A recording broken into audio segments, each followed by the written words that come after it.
I think we're good to go.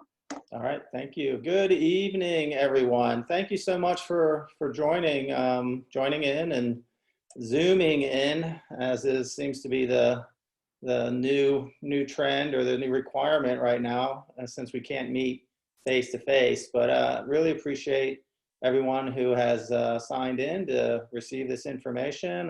Lakin, thank you so much from C-Park for reaching out to me and asking me to talk a little bit about navigating emotional wellness during this very interesting time we're living in, COVID-19, coronavirus 2019. So I really enjoy doing things like this. I'm a clinician, so I typically meet one-on-one with folks.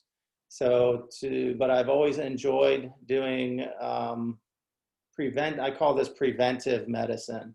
This is where you provide information to individuals and to families to hopefully either prevent or catch really early, possibly emerging concerns.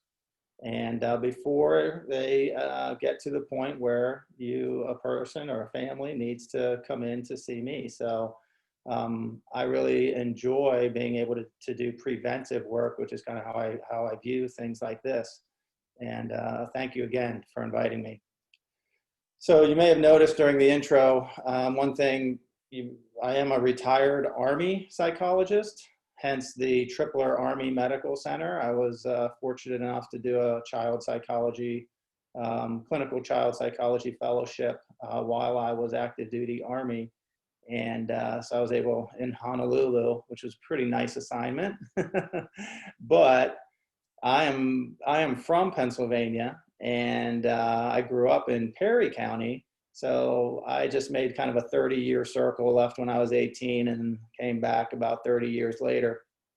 So I'm really back home to my old stomping grounds of central Pennsylvania.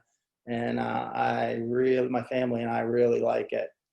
So we're very pleased. And I, like many of you, am struggling with the emotional wellness in our children. I have 3 children, one in elementary school, one in middle school, and one in high school, all 3 levels. So I'll be experiencing Carlisle School District's plans at all the levels of their education system. So that's going to be very interesting, and I'm confident and hopeful that they will do a great job. But let's talk about emotional wellness. This is a COVID 2019 is a difficult time. There's my disclaimer about the information presented. You can ask me more about that if you would like. The content that we're going to talk about today, this evening, is common reactions to COVID-19. And then we're going to talk about what current statistics are. Talk about classroom or online. How does a parent or a family choose? It can be a very difficult decision. We're going to talk about classroom and online education challenges, how parents can manage, how children and teens can manage, and then I have some online support resources that I believe C-Park, Lakin, and maybe others can make available to you, can make this PowerPoint available to you so you could click on those links. Those support resources, honestly, you could spend a whole day reading everything that's in those links. It is very comprehensive and a lot of information out there, and it's good information as well. But let's jump in. So common reactions to coronavirus 2019. Now, coronavirus 2019 is a stressor.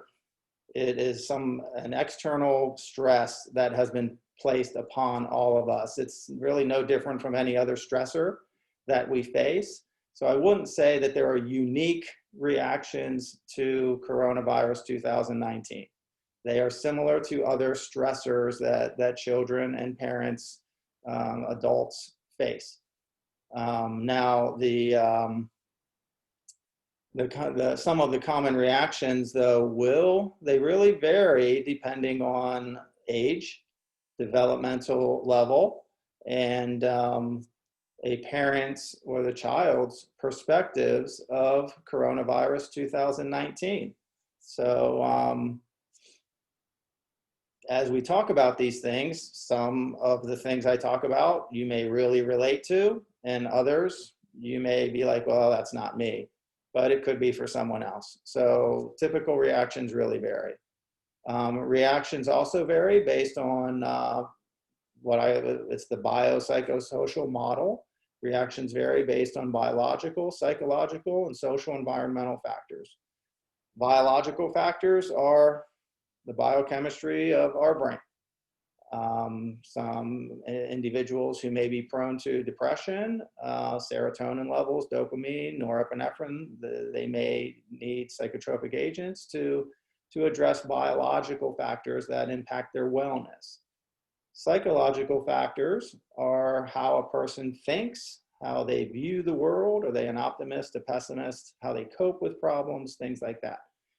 Coronavirus 2019 is largely a social environmental stressor. It's an external stressor that has been thrust upon all of us. It's a social environmental factor that can impact our wellness. The degree of impact on our wellness of that stressor is mitigated by biological and psychological factors, which are internal to each person. So how a person thinks about it, how the biology of their brain, those are factors that can make that stressor, the reaction to that stressor, either like really severe or manageable. So that's one of the variations in the reactions. One of the common reactions that you may see with younger children is developmental regression, behaving younger than age, and bedwetting. And I'll be honest, I'm having a hard time seeing the right side of my slides because all the pictures are there. Let me see if I can, there we go. I just dropped all the pictures I could see. So now I can see the whole screen. So you get behaving younger than age, bedwetting, and being extra clingy. I'm going to be interested in, I put out some questions about how each of you, either you or your children, are reacting. I'm interested in hearing if you're experiencing any of this, these common reactions. And maybe there's some things that I don't have listed that you're experiencing. I'll be interested in hearing those as well. But these are some common reactions.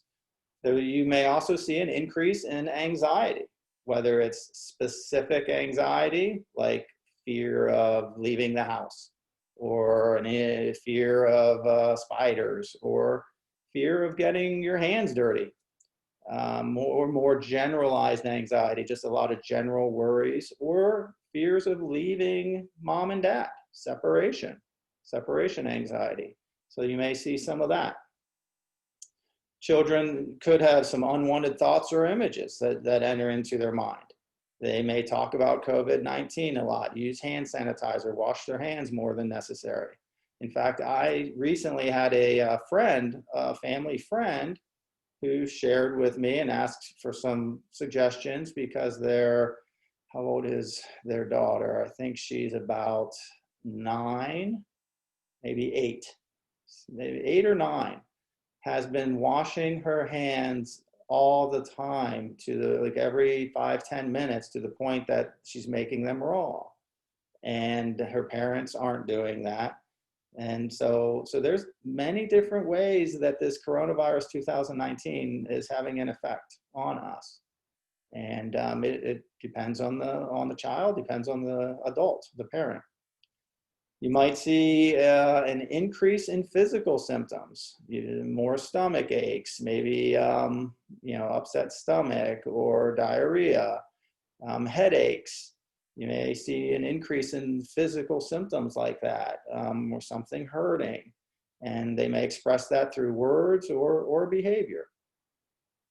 You might see an increase in sleep problems due to anxiety, or possibly bad dreams, having bad dreams due to anxiety.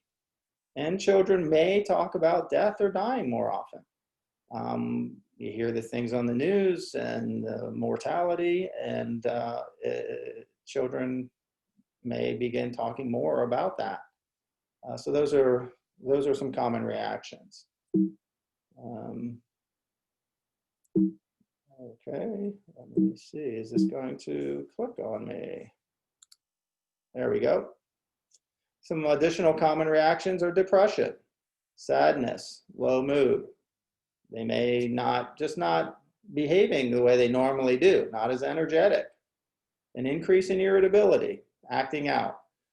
Many times children with depression and anxiety, it manifests itself as anger and irritability. That's a common correlation with depression and anxiety. That's the root, but it's being displayed as disruptive behavior.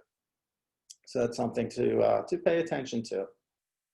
You may see social isolation, a child just not really being as interested in being around friends. And that can be caused by anxiety or depression. One thing about this coronavirus, with the almost instilled isolation it has put on us, physical isolation, is a tendency to what I call go into your cave. And if you're an introvert like me, that's somewhat appealing, but it doesn't mean it's healthy.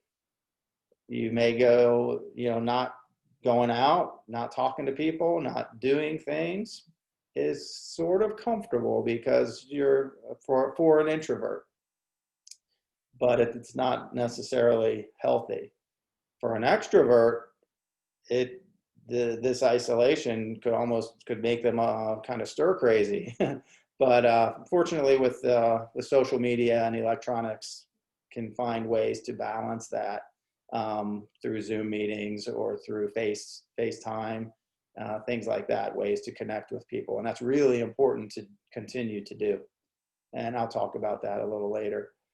For teens, common reactions to this: increased use of tobacco, alcohol, drugs, or other risky behaviors. So that's something to pay attention to. Some teens, and I've seen this, of course, not in my own daughter who's 14, but teens may have a strong resistance to wearing the face mask or the face covering, and it's driven by somewhat peer pressure, this perception of I don't want to be viewed by others with this mask on, and some of it's I won't get it. It's kind of that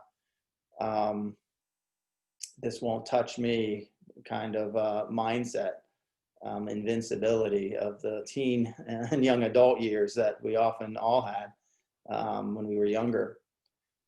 So another more general reaction, and this is not really related to the coronavirus, but this extended time away from school. I guess it is because we've really been out of school, typical school, since March, but this extended time away from school is likely going to produce a more pronounced adjustment period to returning, whether you return to online or in the classroom. It's called the summer slide, where kids they kind of take a few steps back in their educational knowledge, usually lose about 2 months of reading skill over the summer.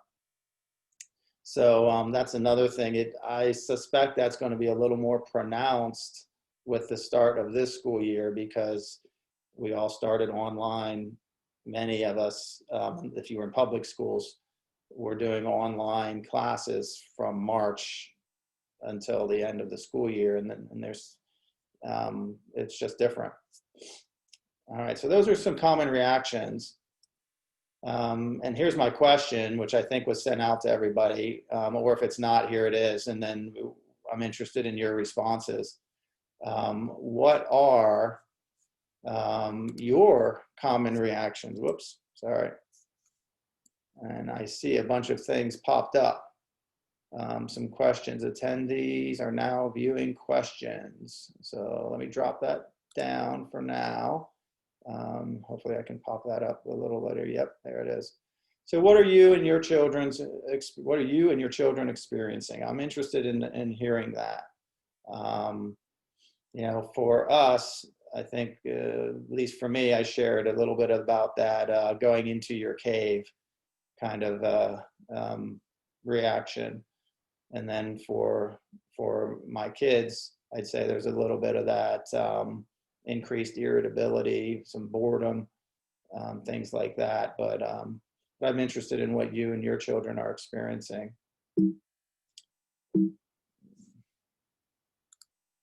So what are the stats?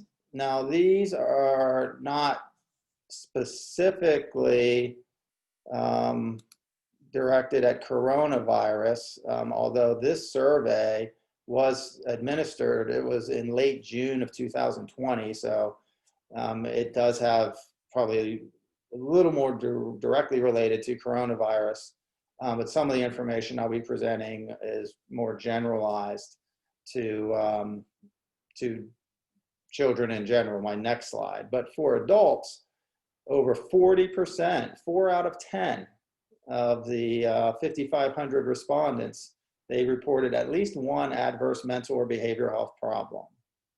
And 31% said had symptoms of anxiety or depressive disorder. You can see 26% symptoms of trauma and stressor related, 13% increased substance use as a coping, 11%, 1 out of 10, said they'd seriously considered suicide in the last 30 days. And for young adults, 18 to 24, it was 26%. That's 2.5 out of 10 among those 18 to 24. And then the most at-risk folks were young adults, Hispanic and Black individuals, essential workers, and unpaid caregivers for adults. Also, people with pre-existing psychiatric conditions, they had the highest rates.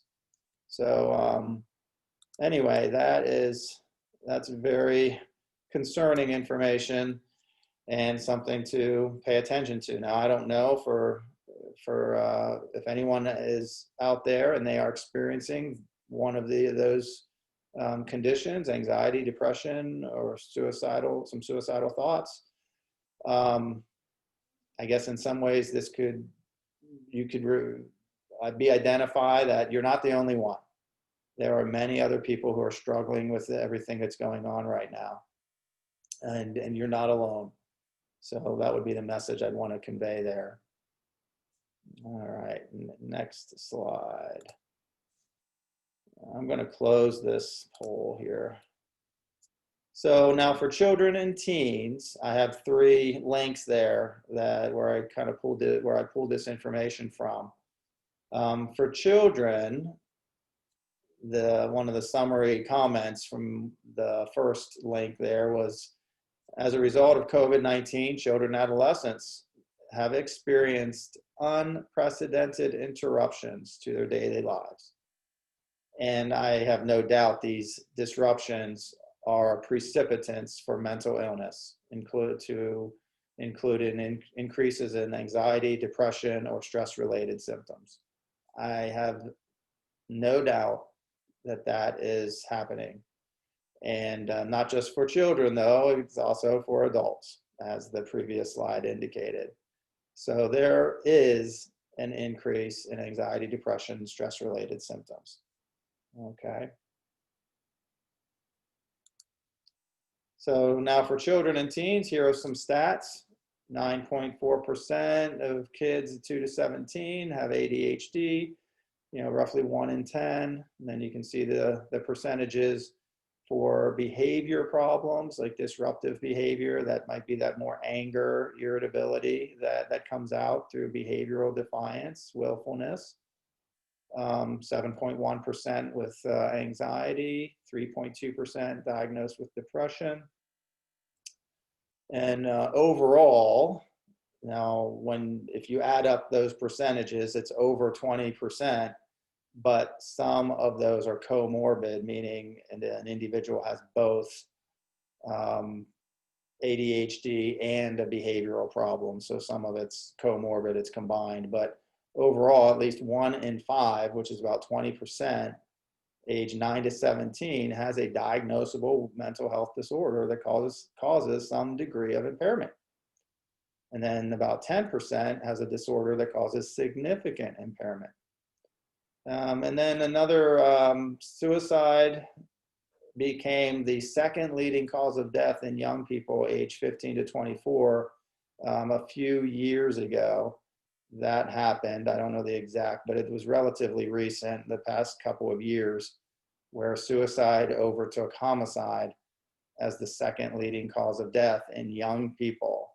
The leading cause of death is accidents, whether it's a car accident or a fall, some kind of accident.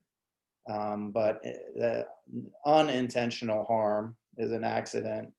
Suicide is intentional harm, and it's now the second leading cause of death in young people. Depression and anxiety have increased over time, and I wish I'd had better numbers on this. I don't like that and there might be something better out there. I didn't find it, but it only goes to 2011-12. I think rates may actually be higher than now, because this is like 8-9 years old. But anxiety and depression have been increasing over the years, especially female young girls have higher rates of anxiety than they ever have before. And that is, it is unfortunate. And there's a lot of reasons for that. It's kind of maybe a separate topic from what we're talking about here, but young girls in 12 to 17 are at high risk for anxiety.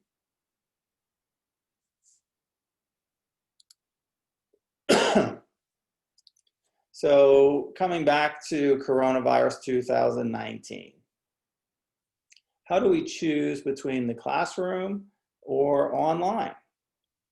That is a tough choice. And I am not here to try to convince anyone one way or the other. That's not my job.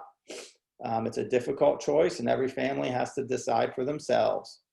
But there are many factors that go into that decision, such as just personal preference, health if there's health conditions in the family, work schedules, obtaining school meals, disability services, social emotional support, transportation, extracurricular activities.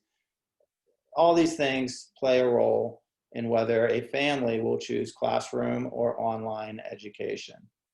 There is a really nice decision tool that I came across when I was preparing for this, and I have the link right there. It's also in the support resources. It's one of the links there as well. That is it's a series of questionnaires, and based on a family's answer, it would guide them to maybe one way or the other, what may be best for them based on how they answer these questions. So you may want to consider, if you haven't made up a decision yet, or you just wanted to check it out, I would encourage you to maybe check out that decision tool and complete the questionnaires that they have in there. Another question I have is, what are you planning at this time? I'm interested in just kind of what the group is, what they're doing. So I see some of the answers popping up here, so that's good. I'll take a look at that a little later. I'm going to drop it for now. Okay. All right. So classroom or online? I am presenting just information about some of the concerns for each. There are risks with either of those courses of action, or those pathways, those decisions. There are risks with both. There's the classroom education concerns. Of course, my child may get COVID-19. That is one of them. That is the probably main concern that parents have about resuming classroom education. That's also the big concern, the quantitative risks. There's different types of risk. There's quantitative risk that can be measured. It has a number you can assign to it. And there's also non-quantitative risks, which are risks that cannot be given a number, but they are still equally powerful risks nonetheless, even though there's not a number assigned to it. You know, our state is monitoring, and the federal government, CDC, county, everybody is monitoring quantitative risk, because that can be monitored. It's a number. So that is the biggest risk that of classroom education, is that your child may get COVID-19. But it's not the only risk. There could also be, by going back into the classroom, there's possible increased emotional distress to the child or the family due to concern with getting in COVID. That emotional distress would largely probably be anxiety, but it could come out in other ways as well, that we talked about, some of those common reactions. It could be expressed as somatic concerns, more an increase in headaches or upset stomach. It's so many different ways that emotional distress could manifest itself, and it's something to pay attention to when schools do actually start, when your children are actually in the classroom. Again, monitor for that. There could be an increased need for, there is an increased need for safety behaviors, wearing masks, washing hands, sanitizing hands, social distancing. Those are going to be requirements in the school. And that's new. It's going to be unusual and kind of weird, odd to do that, to do those things. So that's a concern. How are the kids going to react to doing that all day on the 2 days? For Carlisle anyway, it's 2 days of school and 3 at home. There's a loss of or disruption to the routine if you need to go back to online.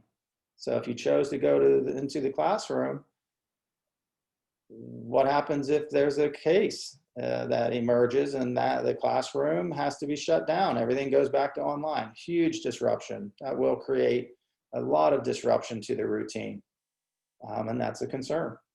Other concerns are also present, but they've always been present for going to class, just social anxiety, the potential for bullying, teasing, or just having some kind of fall or injury in some way. Falling down while you're playing a game in gym and having to go to the nurse.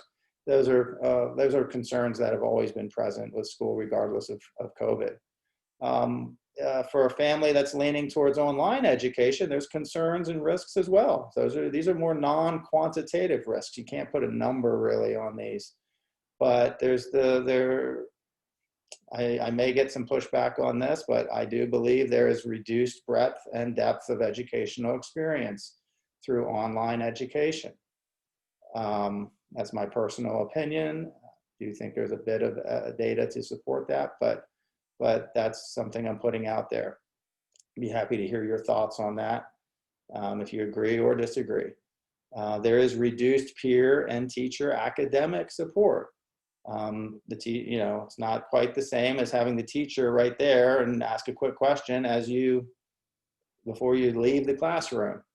And you don't have peers as easily to bounce ideas off of, academic ideas and learning ideas. There's reduced social interaction, possibly reduced physical activity. It depends on the family and what they may do physically. There's certainly reduced disability support, 504 plans, IEPs. It's harder to implement those accommodations online. Not impossible, but it's more difficult. Limited access to a school counselor and an increased need for parental monitoring and oversight. That's a big one. Especially depending on the age of the child. The younger elementary school children are going to require a lot more parental monitoring and oversight if they're doing online education. So how can parents manage? And how can they maintain the, healthiest home environment and wellness for themselves and their family as possible? One is to familiarize yourself with COVID-19. Review the Center for Disease Control information that comes out. AAP, the American Academy of Pediatrics, is another good resource to review. They have some very good information as well. But make sure you're aware of coronavirus 2019 and have a factual and accurate understanding of the risks. Make sure you're taking care of yourself. It's important to have some me time, some quality time for yourself, and quality time for your marriage. If you're married, quality time with your spouse. Have that balance. You cannot, would not be healthy to be doing everything for the children and monitoring everything they're doing and not having any time for yourself. So take care of yourself. Monitor yourself with how you talk about coronavirus, or in general, how you talk about stress in your own life. Children will model their parents' behavior. They will adopt their parents' thoughts and moods. So especially younger children, probably especially younger children. This may be a little less applicable to teens, but it can still occur for teens as well. So if a parent is very, very anxious, the odds go up that their child is going to be anxious. So just be thoughtful, be mindful of that. And I'll just leave it at that. Just be thoughtful.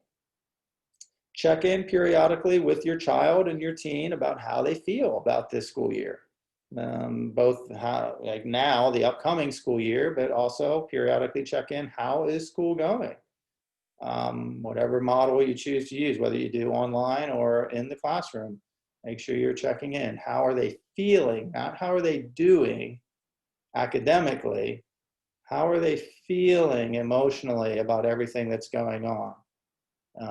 That's important to do with a neutral, from a neutral perspective, a empathic perspective. Well, you may not have to agree with what they say, but you can still accept their feelings, whether it's accurate or not, and then gently maybe correct inaccurate perceptions with more accurate information. You can always say, I'm sorry you're feeling that way. Does not necessarily mean that you agree with how they're feeling, but you can always say, I'm sorry you're feeling that way. Have you considered this or that? And then you could add in some more accurate information. Discuss and create a daily routine. That's whether you're in school or doing online.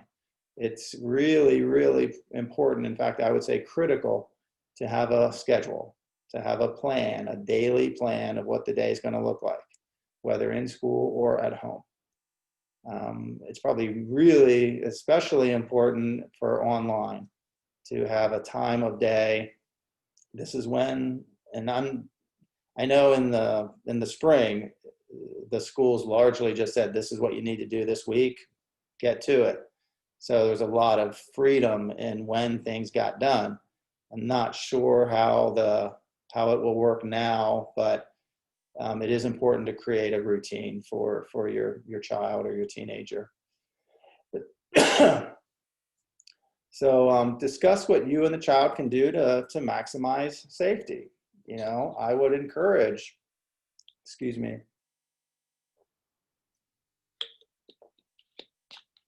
I would encourage conversations about face masks and hand washing and social distancing. So talk about that and talk about how they feel about it. It is a requirement to be in the classroom. It's going to be an expectation to wear a face mask and to wash hands and all that and social distance. So talk about it. Encourage your child or your teenager to engage in healthy, stress-relieving activities. Encourage them and even participate with them in some of these healthy activities. Get out and go for a bike ride, go for a walk, a hike. or maybe play some video games with your child. Engage in some stress relieving activities. And then the bottom one is, I touched on it earlier, but where your mind is, your mood is. What that means is our thoughts, how we perceive coronavirus impacts our emotional state. If we think about coronavirus as something that is manageable, if we do X, Y, and Z, we can really minimize the risk, and we have a positive view of it, that we can minimize risk, and we feel confident with that, our mood, our emotional state is going to be calm. If we have thoughts that this is unmanageable, it's likely that we're going to get it, and you're very nervous and anxious. Well, let me step back. If we have those kinds of thoughts, I'm likely going to get this. If I touch too many things, I'm going to get it. That's going to create a lot of anxiety. Those anxious thoughts will create anxious emotions. And then the frequency of those anxious emotions can lead to serious problems. If you're anxious much of the day, that's a problem. If you get anxious now and then, but not too much, then it may not be as big of a deal. It also depends on intensity. A little bit of worry versus a panic attack, there's a big difference between the intensity of that anxiety, and also how long it lasts, the duration. Feeling worried for a short period of time versus worrying most of the day, there's a big difference in the emotional impact of that as well. So the frequency, intensity, and duration of those thoughts is important. So how can children and teens manage? One, talk to parents, talk to your doctor, talk to other people about COVID-19 to familiarize yourself with the facts. I think exploring COVID-19 as a family, the whole family talking about it, is great. Everyone needs to be familiar with it. Know what to do if you feel sick or think you have COVID-19. This is really, I guess you could say, this is good for adults too, but have a plan. If your child comes home from school and they feel sick, what are you going to do? Have a plan in place. Because if you have a plan, then that can lower the discomfort, the uneasy tension that's going to be created. Take breaks from watching or listening to the news. I'm talking about educate yourself about coronavirus 19, but if you're educating yourself 15 hours a day, that's probably too much. So take a break from coronavirus 19, get your brain and your thoughts on something else. It's very important. Watch your favorite shows, TV shows, listen to music, do other enjoyable things, other than just thinking about coronavirus or worrying about your kids getting coronavirus. It's important to have your mind on some other things. Get exercise, nutrition, adequate sleep, make time to unwind, make sure there's some social support and connection, especially if you're doing online. I would say it's really important because social isolation is one of the bigger risks with the online schooling. So, but that can be eliminated or significantly reduced if there's other ways that you're ensuring your kids are getting social support if they're doing online education.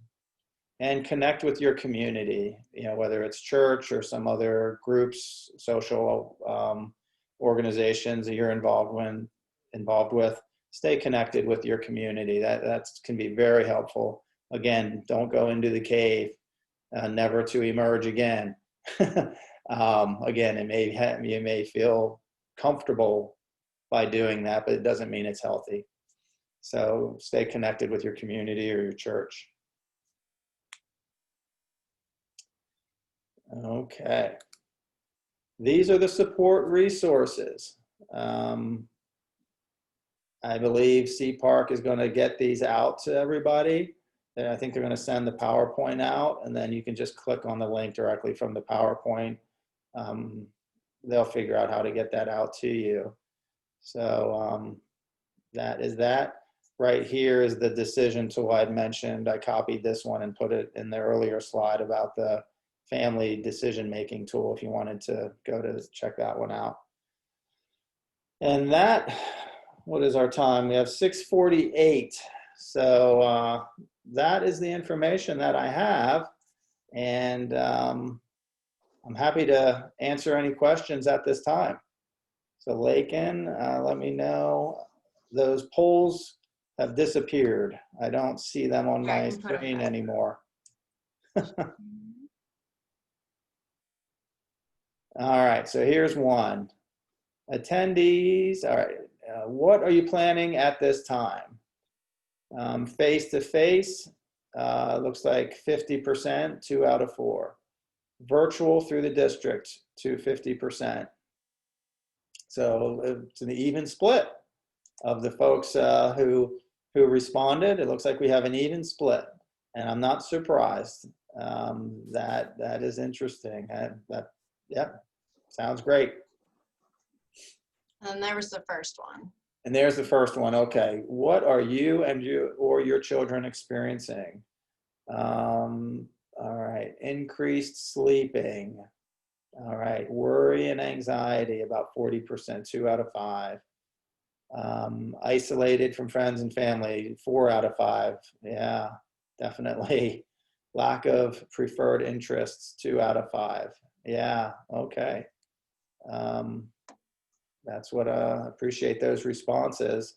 Now, Lakin, was that kind of forced choice? Were those the options available, or was that? Those were the options that I put in. Those are the options you put in. Okay. Is there any opportunity for free text? Yeah, anyone can add into the chat box. Anyone can add into the chat box. Yep, for any other options that they might have been feeling. Okay, all right. So we do have a question. When making a schedule, should all 3 of my kids be on the same schedule? Should I let them have input and make them individualized?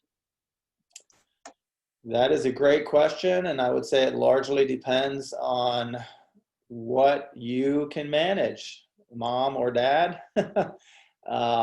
If you can manage giving them that individual choice of how they want to set up their schedule, that sounds wonderful. But it's going to may very well create more demand on you to accommodate and meet all those different schedules.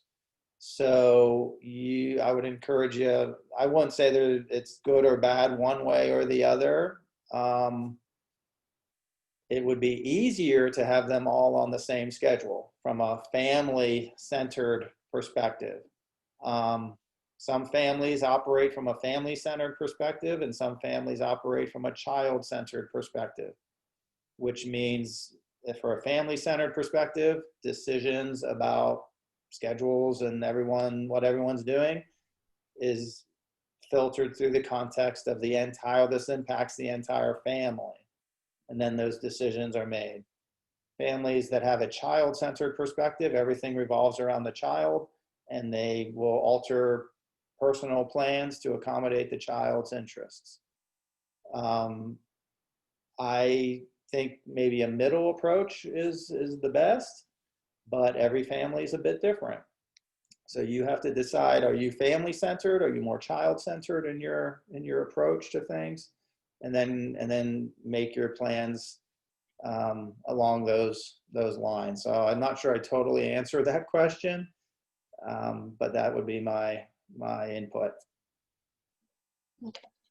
And then we have one other question. So what is the best way to help kids with limited language to deal with anxiety and stress, especially if they do not understand why things are different? I assume limited language may mean very young. Either very young or nonverbal. Or nonverbal, have a disability of some kind, nonverbal. Okay. So there's kind of 2 different, depending on what the category is. I'm going to say it's a disability and they're nonverbal. The best approach is to show through your own behavior and how you talk to them and interact with them that you are calm and you are managing the situation. It goes back to that modeling the behavior and the emotional state that you want your children or whoever your children or your teenager to display. If the caregiver, the parent is modeling that calm behavior, then the child or the teenager is more likely, whether they're nonverbal or not, really, they're more likely to adopt that kind of behavior as well. If you put the mask on and they just kind of pull it off, that may be something that you have to implement an incentive for them to continue to wear that mask. This would apply more for younger kids. So you want them to wear a mask. It applies really to any behavior you want a child or teenager to begin to do, something that they haven't done before, but you want them to start doing it. You can motivate behavior in two ways: with incentives / rewards of some kind, or consequences. I greatly prefer to at least start on the incentive side of the house. So for young kids, trying to get them to wear that mask, you could easily say, hey, really want mom and dad are wearing these masks and we need you to wear the mask. Guess what? If you wear the mask during our outing to the restaurant and you really do a great job wearing that mask, you can get dessert, or you get some other kind of reward of some kind. You can get some extra game time. And then that will motivate the child to wear the mask and tolerate it. And you may have to do that for a little while until they get more used to it. And for a teenager, it could be, you get some extra time on your phone, or you get some extra game time, or you can spend a little longer time with your friend. But I need you to wear that mask. And if you do, you get that extra time. If you refuse to do it, then you do not get that extra time. So the incentive, it's something special that either if they do it, they get it. If they don't, then things just stay the same. And if that doesn't work, then you may have to go to consequences. I'm sorry, you got to wear the mask. If you don't, I'm going to have to take your phone. So those would be the behavioral management strategies to maybe accomplish that some of these expectations that have been put on us. And I think just stemming off of that, just another key component for parents is behavior is a form of communication. So if they are nonverbal kiddos, sometimes you're going to see an increase in behaviors because they aren't aware of what's going on necessarily, and that's just their way of communicating. It doesn't necessarily mean you guys are doing anything wrong. It's just that's how they are responding to their environment. Yep. Yeah, sure. So we do have another one. It says, we are doing hybrid schedule for school, 2 days in school and 3 days virtual. My child who has autism has in past had crisis due to anxiety and harmful talk. We are willing to try, but what do we as a family look for anxiety? Mm-hmm. Well, anxiety manifests itself in a lot of questions about what's going on. There could be somatic symptoms, such as a upset stomach or diarrhea, headaches. It would be nice to know where the anxiety is emerging from. So and then it's fine. I understand the question. Giving a real solid answer is a little more difficult because I'm not sure where the anxiety exactly stemming from. Is it anxiety about the 2-day hybrid part, or the anxiety about being at home? What's driving the anxiety, or just kind of the disruption in routine? many kids with autism, they don't like change. So it could be just the change in the normal schedule. But a lot of the talking about their anxiety, talking about their worry, can be very helpful and important. Giving them some anxiety management strategies, such as teaching maybe some breathing relaxation, some calming strategies, fidget toys, things to focus their attention and energy on. Setting up a behavior plan if their anxiety is leading them to not want to do something, which sometimes it does, avoidance. The classic way to deal with anxiety is to avoid the thing that is making you anxious, to not do it. So Dr. Miller, we did get an add-on to that. Oh yeah. He had anxiety previously from schoolwork. He's really hard on himself. And now it's COVID-19 with people not wearing masks, not feeling safe in public. Ah, okay. So now it's COVID-19 with not feeling safe in public because others are not wearing the masks like they are supposed to. And that's classic autism. There's rules and you must follow those rules. That's great. Behind that anxiety is a fear, a thought that because they don't have their mask on, I'm going to get COVID. I'm assuming that or my loved ones, family members, some other people are going to get COVID because someone is not wearing a mask. That's the thought. Now, the question, the thing to really analyze is that thought accurate? Is that thought accurate? It may be. It may not be. It really depends on the situation. A person who does not have a mask on, who is more than 6 feet away, the research shows that the risk is pretty low of getting COVID-19 from an individual who is more than 6 feet away from you, whether they have a mask on or not. Now, if they actively give a big cough in your direction and they're 6 feet away, then it's possible that some of the particulate could reach you. But in general, one kind of possible calming thought would be if they're 6 feet away or more and they don't have their mask on, it's more likely than not that everything is okay. Coronavirus 2019 cannot jump onto you from more than 6 feet or more away. It'd be I can't say it's impossible, but the risk is pretty low. So that would be one way to change the thinking and explore what the reasons are why he's so anxious about others. Is it simply not following the rules? Or is it deeper than that and concern I'm going to get it or someone else is going to get it because they're not doing it? That would be good to know.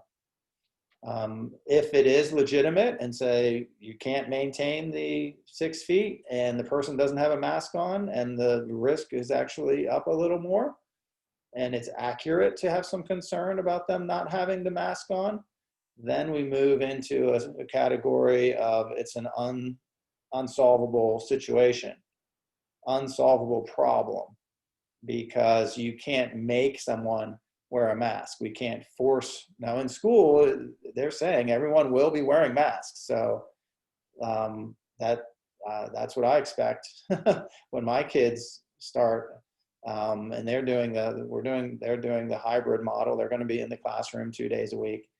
I am expecting that everybody's going to have a mask on, that everybody's washing their hands, everybody's social distancing. That is my expectation for the school environment. And that's what I'm confident that they've said that that's what they're striving to do. I don't expect perfect compliance with that because they're kids. It's not going to be perfect compliance. So for those situations where it's not, and it's an unsolvable situation, you can't make them, you can't make it happen. You have to it's one of two options. You accept the situation and cope with it. So find ways to manage that anxiety through deep breathing, calming, change the mental channel away from that worry and start focus on something else. Intentionally change the thinking and the thoughts. That's one option. You either accept and you cope, or you're going to continue to be miserable. It's that simple. For an unsolvable problem, you either accept and cope, or you continue to kind of bang your head against that problem because there's an unsolvable situation. You can't change it, and you have to find a way to manage it. So one other thing, just depending on the level of what your child would be, sometimes social stories are really beneficial to read to kids, especially when their environment's changing. You can state the facts in there of what would be needed, so wearing the mask and everything, but you can also put it in the context of a story, because kids really pick up on social stories and how it affects their everyday life. Mm-hmm. All right. So I don't see any more questions coming in. Okay. So just to let everyone know, I am recording this and I am planning on getting it out hopefully next week, whether it's going to be through our cpark.org website or our CPark page on Facebook. If anyone needs me to individually email that to them, just reach out. That's no problem. We just need to get the recording up and moving. Also, within our series, our next one will be in October. It's October 8th. At 6 p.m. and it's going to be on evaluation process and the reevaluation process. And that's going to be with local school psychologist, Alex Smith. So just for future sessions, if you guys want to keep updated, they should be listed on our Facebook page or our website. So I want to thank Dr. Miller tonight for that presentation. It was wonderful. Full of information, and if anyone has any questions that we can reach out to Dr. Miller and ask him some questions just for some basic information. Again, I will be sending out those presentations with the PowerPoints to everyone so that you guys will have those resources to look back on and to educate, and just if you need any help reaching out, there's some resources there that you can reach out for. All right. Oh, and just one more thing. Holly Turner, our Director of Advocacy here, did remind that we will be having a seminar on voting in September also. All right. All right. Well, thank you very much, Lakin. All and right, everybody else for joining. Appreciate it. All right. Have a good night, everyone. Good night.